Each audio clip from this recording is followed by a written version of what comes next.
Salut à toutes, salut à tous, on se retrouve pour les tops et les flops du mercato d'hiver, ou plus exactement de la dernière ligne droite du mercato d'hiver. Ces joueurs qui sont arrivés dans les toutes dernières heures de la fenêtre hivernale.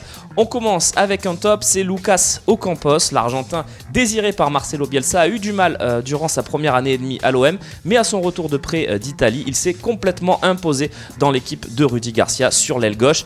Un top pour Lucas Ocampos.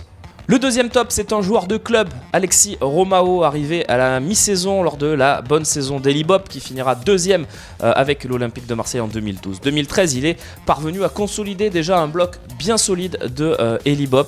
Et puis sur la suite de son aventure à l'OM, ça a été un joueur qui a toujours eu un rôle important, donc c'est un top pour l'international togolais. Autre top, Florian Thauvin qui arrive en toute fin de mercato de la saison de Mitchell. Il revient plus exactement, puisqu'il ne pouvait signer qu'à l'OM, puisqu'il avait commencé la saison à Marseille, il avait été vendu à Newcastle, ça ne s'est pas bien passé, il pouvait re-signer uniquement dans un seul club, l'Olympique de Marseille, ce qu'il a fait, et ça a été plutôt un succès.